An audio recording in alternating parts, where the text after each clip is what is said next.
People sometimes think their question just relates to them, but usually the questions relate to everybody. So because of that, if you do manage to write a question, it's not just for yourself, it's for all others. And I know that was a tradition staying with Ajahn. Sometimes senior monks would ask a question, even though they knew the answer, they just wanted to have it heard from an authority like an Ajahn. They were asking it on behalf of others. And that's a wonderful thing to do, to ask your question.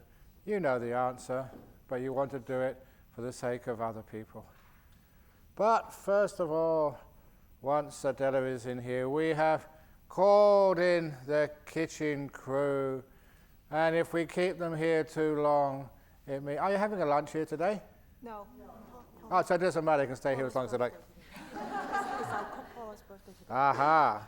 So I have just heard that of the cooks, we have the head cook, Paula, who cooks heads. That's what I call head cook. And Australia is famous for its cook. You know the first celebrity cook in Australia was Captain Cook. He's the first celebrity. He's supposed to be the person who discovered. You're shaking your head. You should know better by now. You've been listening to these bad jokes for 9 days. Captain Cook, the first celebrity cook in Australia. So Paula, the cook, how was her cooking?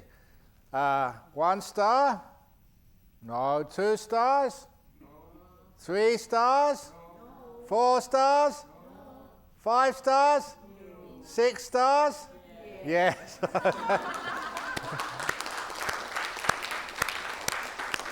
You have Jhana Grove rating 6 stars. So if you want to go to another retreat center, you can quote 6-star rating. And the helpers. Jack, was he a good helper, Paula? Definitely. Because he's your husband, is he? Yeah. Okay, you've got to say yes. So round for Jack. And the consultant chef, that was Michelle, because she knows where everything is. So was she a good consultant? Yes. Very good. Sometimes it's good to have new people learn the ropes here, but there's an old saying which I heard, that new brooms sweep clean, but the old brooms know where the dirt is. So it's nice being able to know where everything is and how things work. And lastly, Lily, what did you do? Wash up. The dishes were very clean. So you can't have a nice meal with dirty dishes and also helping out other things. So was a Lily 2-star, 3-star, 4-star, 5-star, or 6-star helper?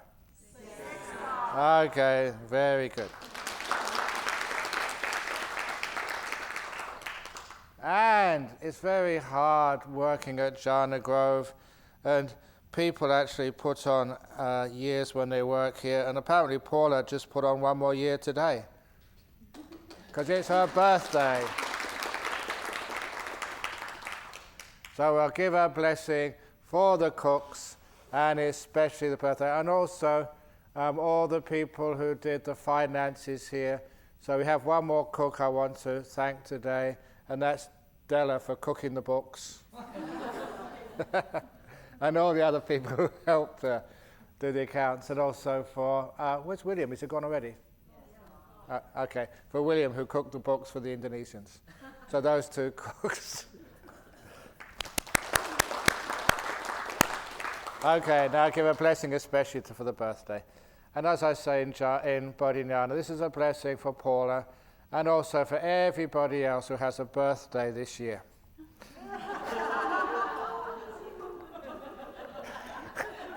That way everyone's included. Sabba roga vinimuto, sabba santapo vajito, sabba vera mati gando, niputo chato wang bawa, Sabitio vivachantu sabarogo vinasatu mate bhavanvantarayo sukhi dikayugo pawa apivadanha silit sanichang vuttapachalino chataro dhammavatanti ayuvano sukhang balang. That's a Pali verse. Now, because we are in Australia, we have to now do the Western chanting.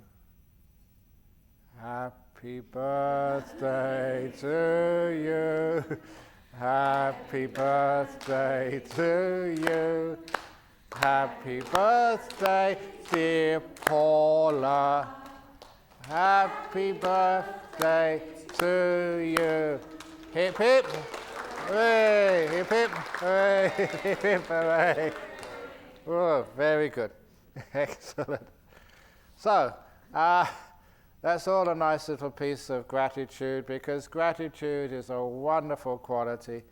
And it's not just the cooks, it's not just the organizers, everybody helping out here, each in their own ways to make this a successful retreat. Even the teddy bears, maybe we should give them a round of applause, the teddy bears. And it's also just the place. This place, its history, that many of you, over the years I've known you, we've done fundraisers for this and fundraisers for that, to make this meditation retreat center available for everybody. It is sometimes cool here, but as I said, when it's cold, it extends your life. Just like putting things in the refrigerator extends their life. So you've been in the refrigerator for 7 or 8 days, and hopefully you've had enough warmth here. And it's much better than last year's. Remember, Susan, last year's when we had the retreat, the air conditioner stopped working. Yeah, and that's because of the cockroach. Do you hear that story? This is why I've got lots of compassion for cockroaches. One of those cockroaches last year was looking for a nice warm place, to get away from the cold, and went into the air conditioner and then to the electrics, and it was more warm than it thought and imagined or expected, because it short-circuited something and got fried. I'm sure it saw some nimiters, flashes of light, before it passed away.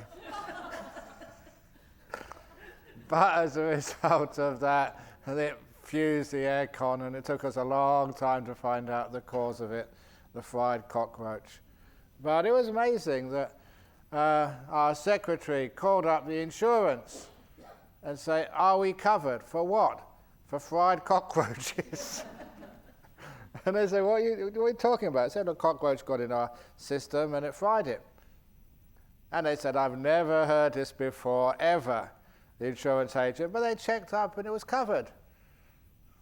So anyway, we got the money back, which was very nice. So this year we didn't have any cockroaches, but somehow or other, just to keep traditions, the electricity turned off this morning.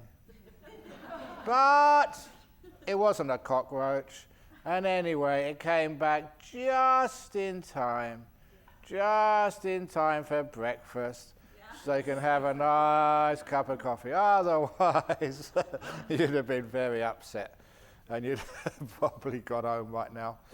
But it's nice that we have this comfort here, and this is a lot of work, and also, behind the scenes, the caretakers. And I think that Christina, she's always a very humble, hard worker, never wants any praise, but she's in there, in the sound room, probably listening. So let's hear it for Christine, the caretaker who took care of you.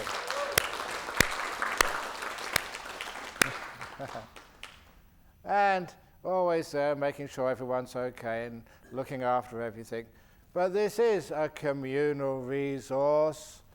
In the old days, we used to have to hire this retreat center and that retreat center, which means we had to leave. We couldn't arrive early. We had to leave on time, And it was very, very difficult. Some people, like Susan, are going to stay on a bit longer. Some people come earlier. It gives us much more flexibility when this is our place.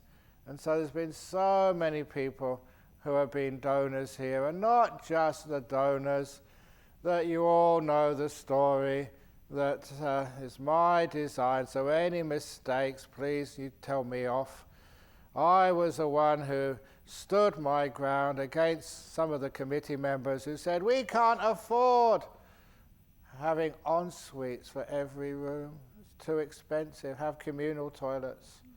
And I said, no. I want people who stay here to have comfort. So if you enjoyed your own en-suite, a round of applause for you-know-who. But, oh, come on, middle way. don't go to extremes. But one of the most inspiring stories, which I always like to share with people, is that so often, that we don't have faith and trust that if you have a good project, it will always come to fruition. This project cost about 5 million Australian, I think. It's a lot of money. And there was many times when we got the bills, and I thought, oh my goodness, we're going to go bankrupt. I'm going to go to jail up the road. But it's amazing, just every time that something came up, someone managed to sort of give a donation. And we always just managed to pay the bills. Only just. But that's really interesting, isn't it? He never actually just does say that you are going to pay the bills easily. It's only just. And there's something interesting about that when you have a good cause and you really, really believe in it, and then other beings seem to come to help you. And it always happens just at the last minute. A supernatural story for you. At the first, I didn't think this was supernatural, but the more I think about it, and the more as time goes by, the more I am convinced that this was a special occasion. You went to our Bhikkhuni monastery, our nuns' monastery at Dharmasara, some time ago. I don't know if they told you the history of how it started. How that having built Bodhinyana monastery, and it was going well, that people always thought, what about places for women to practice?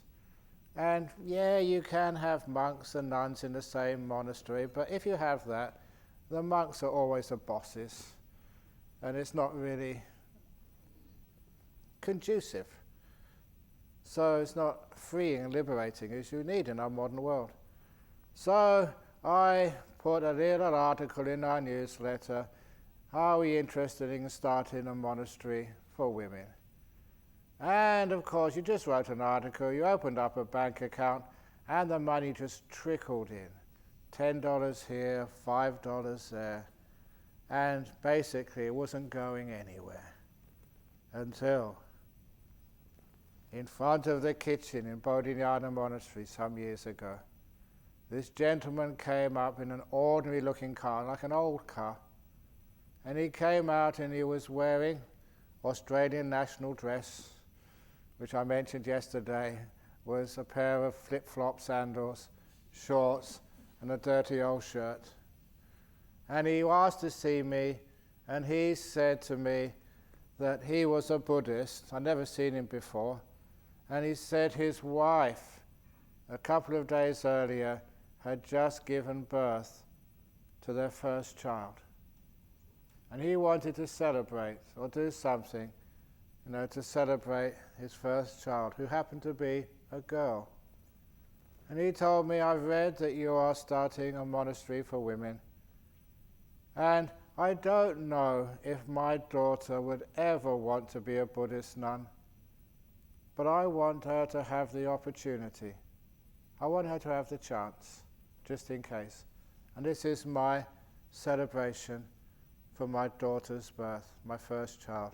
He was Caucasian, Quilo. And he handed over a check.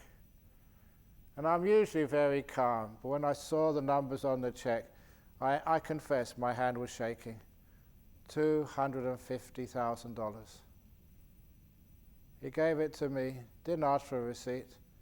He disappeared. He went. I've never seen him since. Don't know who he is. He hasn't come back to ask, whether how the monastery is going or how the money's been spent. And that was the weird part. After handing over the check, which didn't bounce, I'd never seen him again. That was weird. Maybe it's like that gentleman who appeared in the jungle to feed a monk. Sometimes I begin to wonder whether that was the case. But that's how our nuns' monastery got its boost to get serious, and we started. And also, I share the story of the floor you're sitting on that side. You've maybe had builders before, and the builders don't always keep the 5 precepts. When they say they're going to finish by a certain time, add another couple of months on, and then you may be correct. So, when it was coming close to completion, the builders, I asked them, said, when are you going to finish? And they said, by January, for sure. So I thought maybe March. And so we going to have our first Easter retreat, I think in April. And he said, are you sure? He said, yeah, no trouble at all. And I believed them. And of course, I organized the opening ceremony. I think it's in April or May sometime in, how long ago was that? 2009 or something? 9? Something like that. But anyway, about 2009, I think. And we had all the dignitaries come, and including, as I say, the then ex-premier of Western Australia, Jeff Gallop, invited all these people. And it's so hard to organize everything and just get it all together. And a month before, is it going to be completed in time? There was some delays. Oh, yeah, no trouble. A week before, oh, no trouble. A day before, sorry.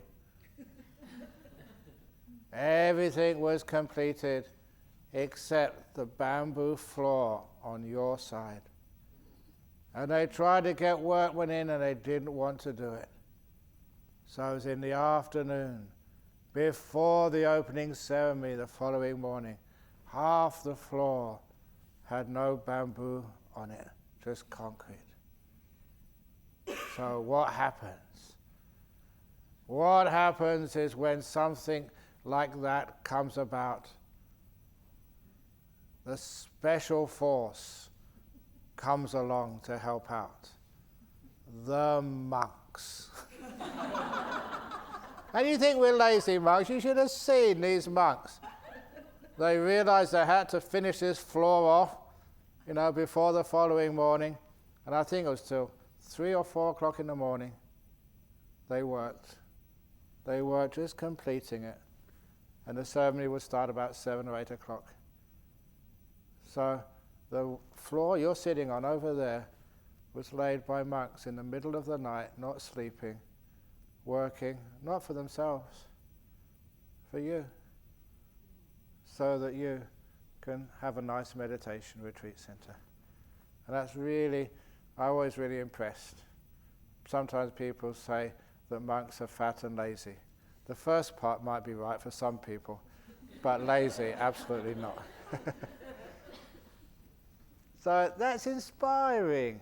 Everybody helps, does whatever they can to make a better world and a good world. And we always hear the stories of people who do the wrong things, who cheat and who break their precepts. But it's wonderful hearing inspiring stories of people who really come and help when it's really necessary and are not really worrying about, their sleep or their food or whatever. They just needs to be done. We're just going to go and do it.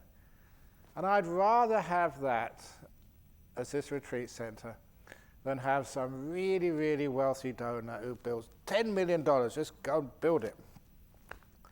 Because I had that offer twice. in Sri Lanka. They said, you're a good teacher, we want to build you a retreat centre. Anywhere you want, you design it, doesn't matter how much money, we'll pay for it. And they were really wealthy people. And they just say, we'll build you a retreat centre. What did I say? Nah. Already got one. What do I want another one for? And it's also the way it's built. It's much better if everybody comes together, everybody joins in, including the monks, including me, so designing some of this stuff. And that way, it's our retreat centre. And that's one of the reasons why I usually, anyone, big donors, just give it to somewhere else. We like the small ones. The small ones, the kind ones, so everybody has a place here. And this place belongs to you. It's yours. And that's one of the wonderful things. And that also means, you don't charge very much. In fact, there's no real charge because all of those booking bonds and stuff are fully refundable. If you didn't like this retreat or something was wrong, you are always welcome to ask for your money back. Honestly, that's a promise. You can always ask for your money back. Even the books which you buy, if you don't like them, you can ask for your money back. That's always the case. You can ask, you won't get it back. But you can always ask for it. That's our money back guarantee. And it's also, as you've learned here, the power of laughter and kindness and forgiveness. When we laugh together, it bonds us. When we laugh together, we love together, and we have a happy time together. So I don't know why it was that in some retreats, as I mentioned, in some meditation methods or in some monasteries, you're not allowed to laugh. Even smiling. Wipe that smile off your face. This is serious. We're serious meditators. And they're not really serious meditators. They look it on the surface, but in the inside you just get too tense. Far too tense. Here comes another bad joke. There was a man who went to the psychiatrist and he said, sometimes I feel like I'm a marquee. You know what a marquee is? You have these big events and this canvas covered stuff. And he said, other times I feel I'm a wigwam. You know what the indigenous Indians in North America used to live in. Sometimes I think I'm a wigwam, sometimes I think I'm a marquee. What's wrong with me? And the psychologist got it straight away. The trouble with you, sir, is you're too tense. Oh! That's an English joke. Because a marquee is a type of tent, a wigwam is a type of tent. You're too tense.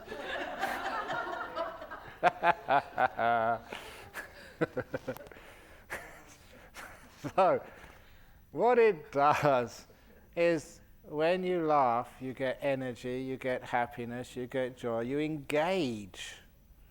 And so sometimes that means that even yesterday when I left to give a session for this young 7-year-old boy, it was a 7 or 8-year-old boy, Manuka, I forget. But anyway, he died very young, unexpectedly. So all his school friends were there last night. And you can't, if you've got school friends, he was a Sri Lankan boy, most of his school friends were Caucasians, and you can't talk deep Dhamma to school kids.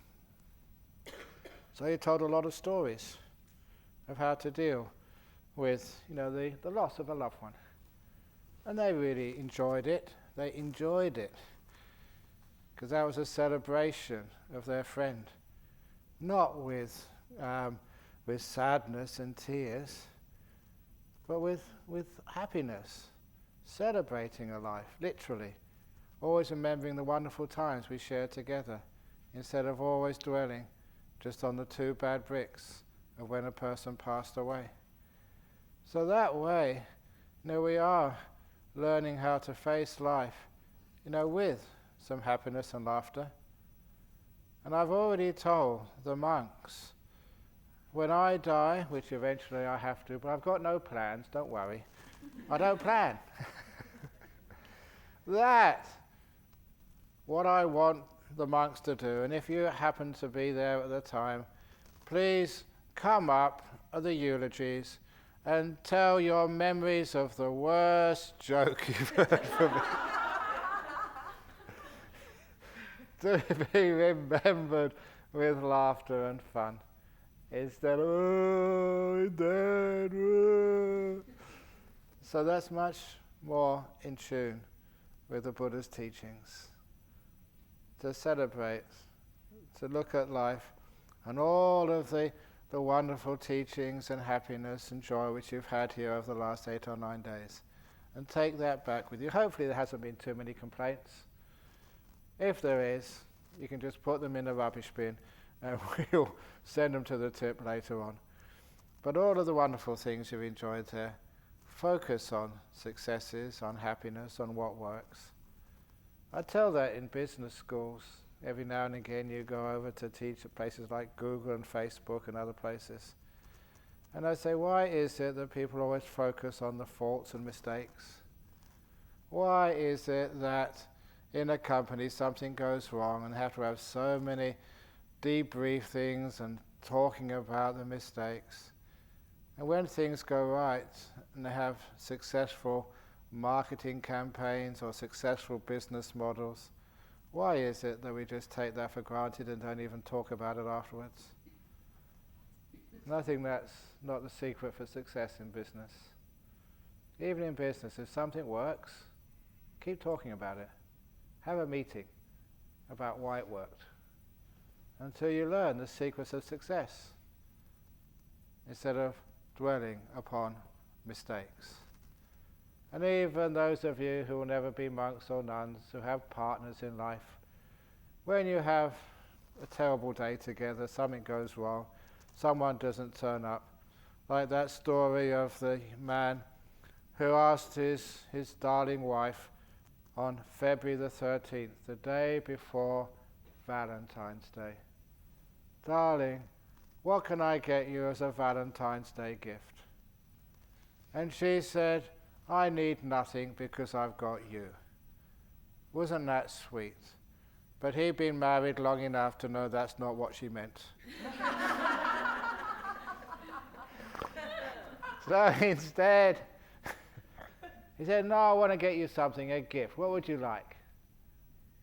And she said, "Diamonds."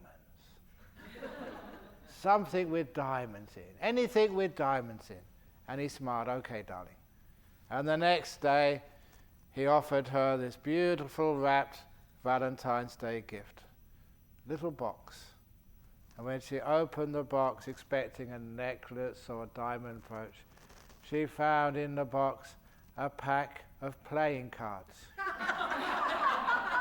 It had 13 diamonds in it.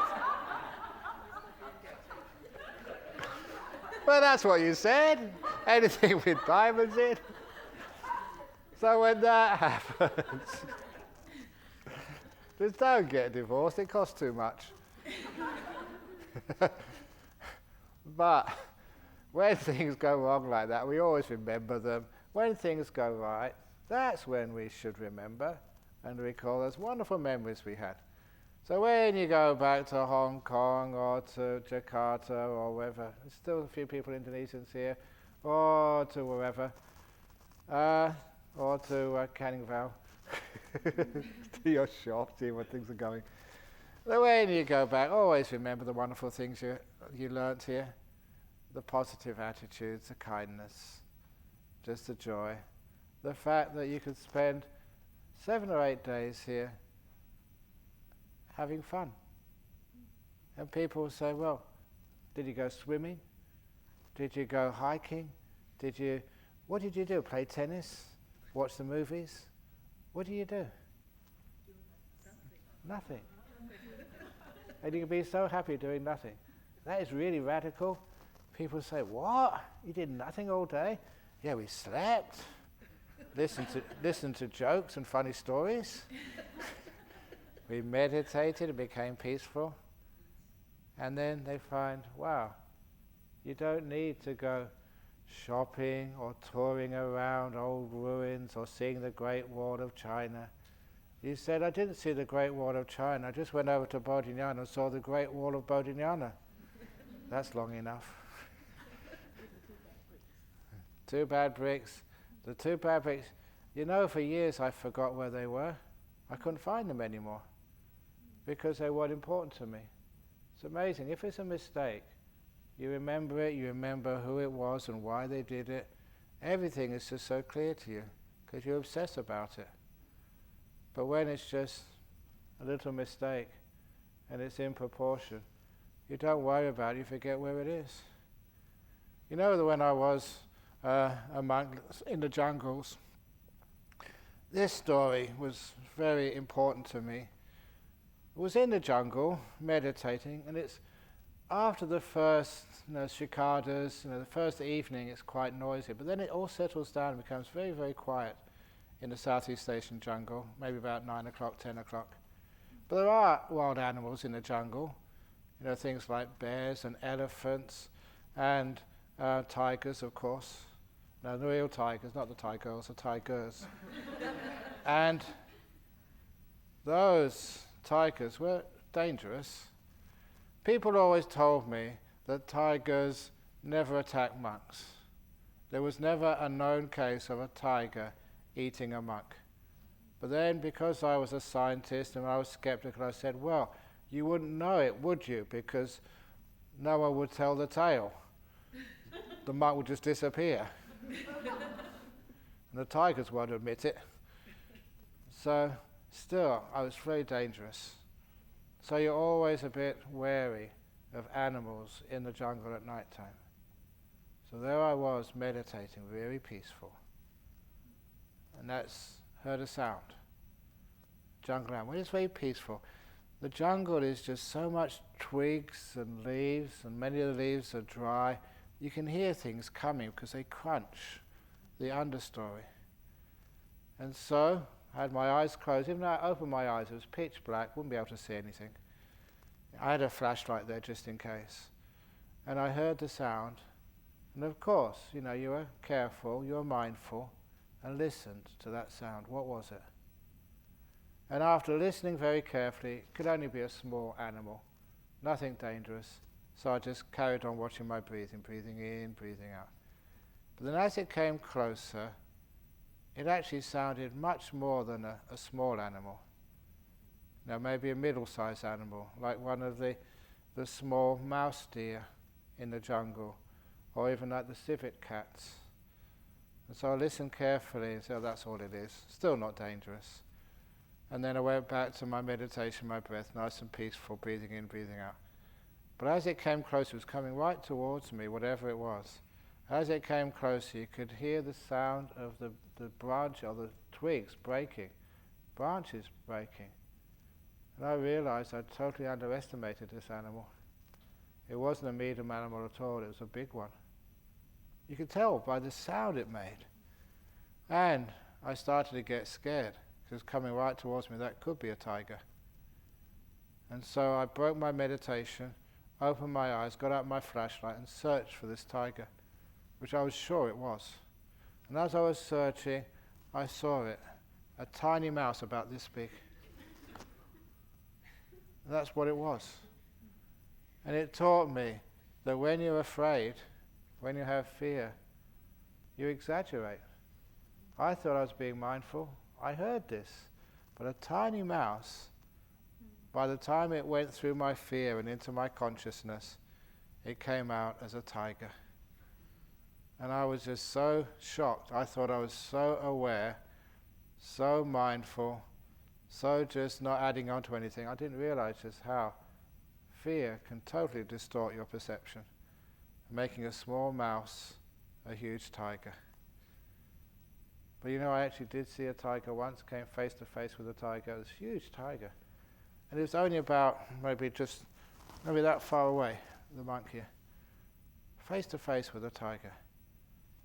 And it's amazing. Being a monk for so many years, I wasn't afraid at all. No fear. It was weird. Perhaps it was because the tiger was in a zoo and I was outside its big iron bars.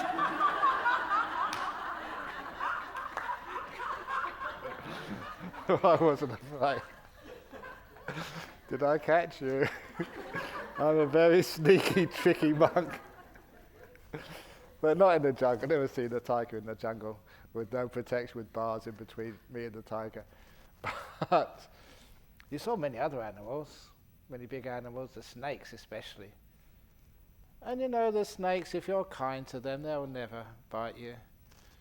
And they're crawling up you and crawling over you. These snakes, we didn't know what they were. They said that there's 100 species of snake in Thailand. I was taught this when I first went there. 100 species of snake. 99, if they bit you, they were venomous, really dangerous. And the other one strangled you to death. All big snakes, very dangerous. They will never harm you. Had a lot of kindness and compassion to snakes. And I remember this one occasion, snake stories now. I was doing some chanting. It was a chanting of the Patimokkha. And I was doing the chanting, and one of the other monks was sitting in front of me with his hands up. And on his back, I saw a little head poke up. A snake. A snake had crawled up his back while he was listening to the chanting. And then the monk turned around, because he saw in the corner of his eye something was there, and the snake turned around. And so the two of them were eyeballing one another. It was totally ridiculous. And the snake didn't know what to do. The monk didn't know what to do. So the monk very gently just, put his robe down. So the snake could gently fall off and just crawl away.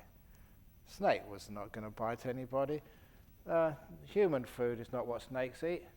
They only bite if they're afraid. So that's one of the reasons why a little bit of kindness, and the animals are always kind to you. And that's one of the reasons why it's a delight to go to Bodhinyana Monastery at lunchtime. See, not only the kangaroos are not afraid of you, sometimes they're a bit of a pest. You have to push them out the path. They've got no respect, the kangaroos. I'm the abbot. I'm a senior monk. But will they get off the path? No way. You do, but not them. But I don't mind. They're so cute. And also the parrots and the other birds who come around and just enjoy the place, and you enjoy them. For those of you who went to, I think it was on your itinerary, you went to Kavashan Wildlife Park. It's a waste of money. You should just come to Bodhinyana Zoo instead. I know that's happened a few times. I've been walking just around the grounds, and a big, not a truck, but a minibus pulled up. And I went up to them and said, "Can I assist you?" And they said, No, we're not here to see the monks, we're here to see your kangaroos. That's all they came for. Not for us, just for the kangaroos. So it really put me in my place. I was not as important as cuddly as the kangaroos. But you have the beautiful fun and happiness, and that becomes a different way of looking at life. Yeah, sure, that you have problems and difficulties in life. Things don't go according to plan, but there's no reason to get upset and angry. You're going to the airport this afternoon. I don't know if your flight is going to be cancelled or if it's going to arrive there on time. I always tell people, don't fly Qantas. It's always lots of turbulence, always a bumpy ride. You know why Qantas is the most bumpy airline in the world? Because it's a flying kangaroo. Hop, hop, hop, hop, hop. That's what you can expect. And so that when we fly, we just, whatever happens. There was a time years ago when I was flying to Indonesia to give it, in the early days, but even so, I forget where we were landing, and there was a lot of people waiting for me to give the talk. I think it might have been in Solo or something years ago. That was a long time ago. And it was arranged by Venerable Panyawara. And I was going to give a talk there, and I went to the airport, and the Garuda flight was cancelled. It wasn't delayed, it was cancelled. 24 hours, the next flight. And so I saw so many people getting angry. They're at the counter, banging on the counter. You can't do this to us, we've got a connection, you're spoiling our holidays. And you know, the only response they got was a bruised fist. Bang, bang, bang. No one can make that aircraft come. It was a total waste of time. You're getting angry at something which you cannot change. And as for me, okay, we can always give another talk another day. And anyway, I did manage to contact Venerable Panyawara and give my apologies. I can't come. It's just impermanence. This is a Dhamma teaching. All your expectations and plans, some work, some don't work, so adapt. And anyway, I gave the explanation to Venerable Panyawara to tell to all the people if they were disappointed. It's nobody's fault, because that was a time when Indonesia was almost an epicenter of bird flu. Remember the bird flu time? And I explained Garuda's a bird. The aircraft has got the flu. And that was taking some negativity and actually making it a positive experience. So that way we don't need to be totally overcome by the expectations which aren't fulfilled. I'm not sure what you expected when you came on this retreat, but I hope you go back with some wisdom and happiness and joy. If religion is supposed to solve the problems in life, then it comes with starting to understand how your heart works and how to have happiness no matter what's happening. How to let go of the burdens of the past. And just to finish off, before I ask for any last questions and give a blessing for you all before we finish the retreat, that a few weeks ago, people were asking me, serious questions about Buddhism, not just meditation, but what we can actually do to make a more peaceful world. Especially people can get so negative, with things like religious extremism and terrorism and all that stuff.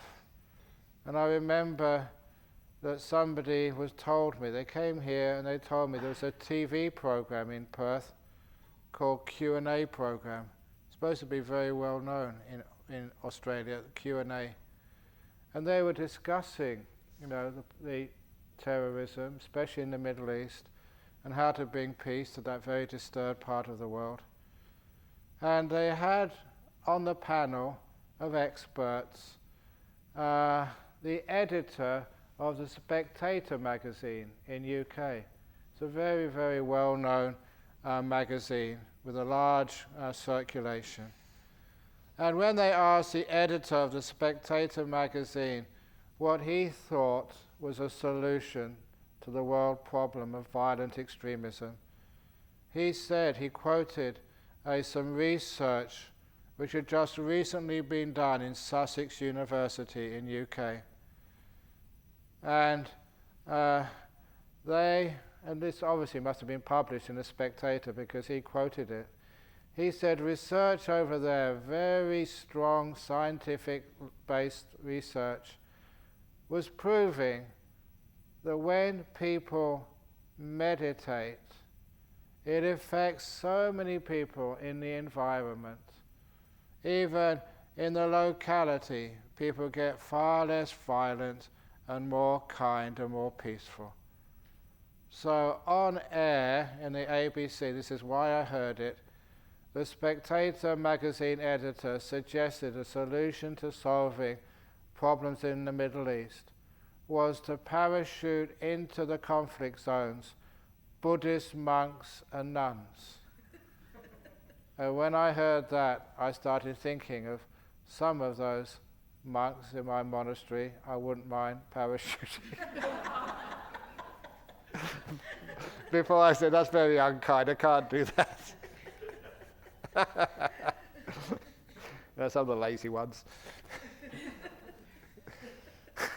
But it is, but it is true that your kindness, your laughter, your peace is infectious. It is like a bird flu, but this is meditation flu. This is calm, peace, forgiving, kindness flu, which once you're infected, will infect all the people you meet later on when you go back to your home. You will find that when you say, oh, that's so selfish, you just sitting here just having fun when there's so many problems in the world. No. What you do here will rub off on all the people you meet in the next few days, few weeks, few years. Your attitude changes. And that is how we spread the teachings of peace and kindness. You can write books, but only the people who know you read them. You can go knocking door to door, but people usually slam the door in your face. The best way to spread teachings of peace and forgiveness and kindness and happiness, teachings of freedom, are to live that life. And if you live that life, that is where it rubs off, and that is where it spreads. So many people come to this place by word of mouth. We don't advertise. You don't have billboards in Hong Kong or in Indonesia, Buddhist meditation retreat, sort of register now. You don't need that. Even in our centre in Perth, which many of you visited, we tried that once. We advertised in the newspaper for meditation, never again. We got swamped, couldn't fit anyone in. So we don't need to do that. Word of mouth. And you are that word of mouth. If it's working for you, if you're kind, you're a much improved person when you go back. People will know, yes, you've been meditating. That is how we share the goodness and happiness of everything which you've learnt here. Not by what you say, but where it comes from. Not by how you act, but the kindness behind those actions. That is what people see. And that is what people really need in this world today. Not theories. I've often said in another talk also about the problem with extremism in our modern world.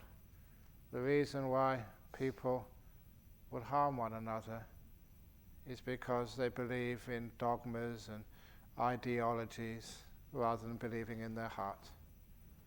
Even the ideologies, the theories of Buddhism, we can argue with one another. We can take these thick Tripitakas, and the Abhidharma is one of the biggest ones, and hit each other over the head with the Abhidharma. Who's right and who's wrong? There's something wrong there, there's something missing there. So we don't read the books. We do read the books, but what we also must read is our heart. Feel what's in here, and then you know what's right, you know what's wrong, you know what's good, and you know what's harmful. If you read the books, you can get so confused. There's so many books, so many teachings, so many teachers. It's confusing. But if you trust what's in here, what the heart says, that is far more accurate and far more reliable. And if a person could feel their heart rather than their dogma ideology, they could never pull a gun and shoot somebody. They could never harm or hurt somebody. You just can't do it if you feel in here. And the story I said was, this was my lifetime when I was a young man. It was the Vietnam War. And you may remember one of the great atrocities in that war was what they called the My Lai massacre. And I still remember the names. Lieutenant Calley was ordered to go with his soldiers into this village and to kill every man, woman and child. Indiscriminate. And there was a journalist who found out about that and it was published, and it was a big scandal. Just how the US military were just doing what was like genocide. But 30 years after that, there was a TV program where they wanted to find out the results, what that did to all those soldiers who were involved in that massacre. And that was the amazing thing about this documentary. Nearly all of the soldiers who followed orders because they thought they had to, they were all had lots of social, lots of emotional, lots of psychological problems. Addicted to drugs, addicted to alcohol, never being able to be in a good relationship, basically having a very, very difficult time living in the rest of their life with the trauma of what they did. Doesn't matter what religion you are or no religion, that affects you. And you can't get it out of your head. It's karma and its result. But like every one of these stories, there's always an exception, something which stands out. And that was an African American soldier who refused to go into that village and kill. And even though he knew the consequences of his action, refusing an order from the military would be 3 years in one of the military jails in the United States. And that was really heavy-duty prison. He knew what he was up for, but he said he just could not kill. Men, women and children, just for no reason. So he went to jail for 3 years. But now, he's the most happy, content, sort of joyful person. He refused to do bad karma, even though there were some immediate consequences. And he reaped the benefits of that. But the interesting part was, the reason I tell this story, was they asked him, why? How could you do that? Were you following your religious precepts? He said, I had no religion. Was it because of the ethics you were taught at school? I hardly went to school. I came from such a poor part of a ghetto. I only joined the military just to escape the inevitable crime and drugs which was waiting for me. There was hardly any other way out. I joined the military to have a life. But when I was told to go in and kill indiscriminately, he said, I knew that was wrong. I knew I just couldn't do it. It was wrong. Don't tell me why. I had no religion, no faith. I knew you can't do that. And that's why I say to please trust your heart, not the books or the dogma. If we could be like that African American soldier, hardly any education, no dogma, he knew you can't do those things. It hurts. It's bad. And so he stood up for his beliefs, which weren't coming from a religion, coming from the heart. And that's always what I encourage you to do. In this retreat, I've tried very diligently to open up your heart. I'd made that joke to someone earlier that said, I am a heart surgeon. I think somebody had to go because someone was having heart surgery. I'm a heart surgeon, but the difference between me and an ordinary heart surgeon is when I open your heart, I leave it open. I don't sew it back up again. That's the only difference.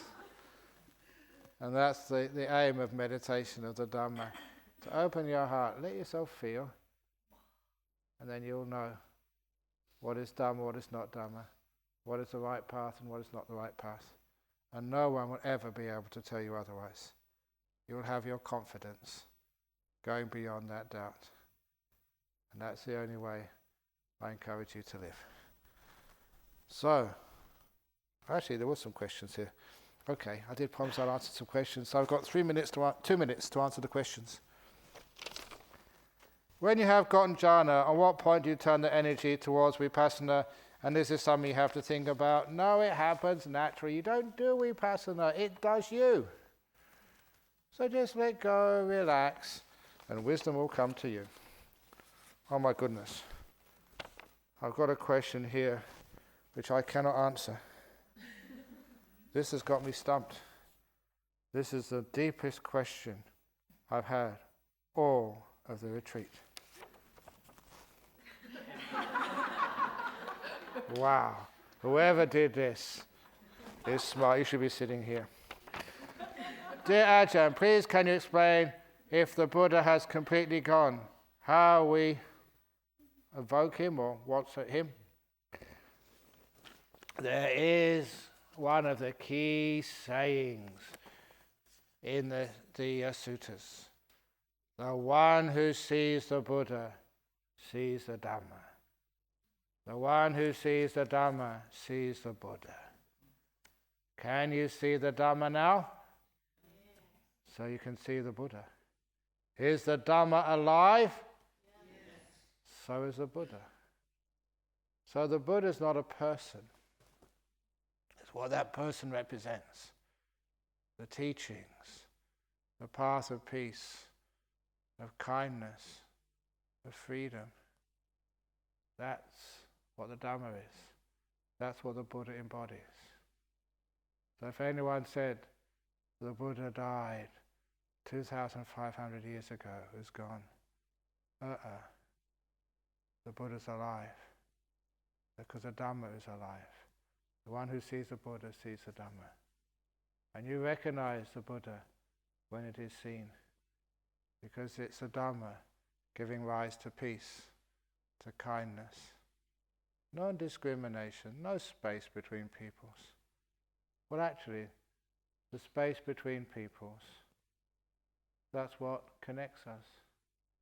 It doesn't divide us. The oceans in the world, which you're going to cross later on today, they don't divide people. It's what connects us together.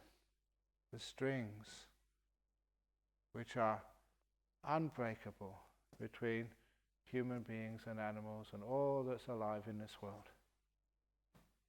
So we can look at it two ways. Oceans, seas which divide or which connect. The spaces which separate us or the space which surrounds us and envelops us and connects us together. It's just which way you wish to regard it. And that is the essence of the Dhamma. It's not the world, it's the way you perceive the world. How you look at it. Change the way you look at it and you're free. Thank you for those questions. And thank you for your company and for all the laughter and the endurance of the bad jokes for the last 8 or 9 days. So now I'll give you the final blessing just to let you go. I have to let you go too. And unfortunately, you have to let your teddy bears go. Oh. But you can come back and check them out next year.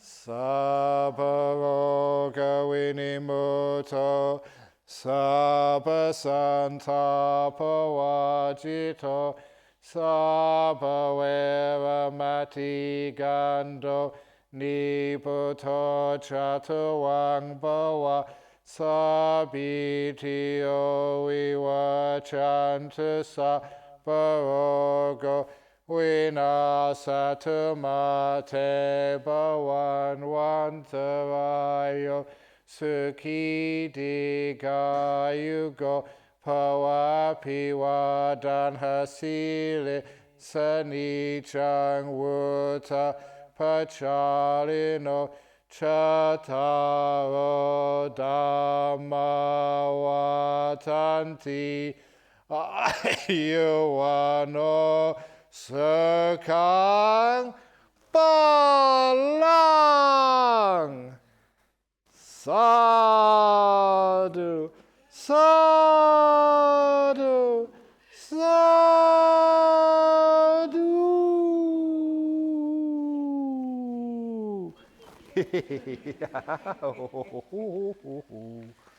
Very good. So I think you all know what to do now. Just put your stuff away, tidy it up, and have a safe journey back here whenever you can come back.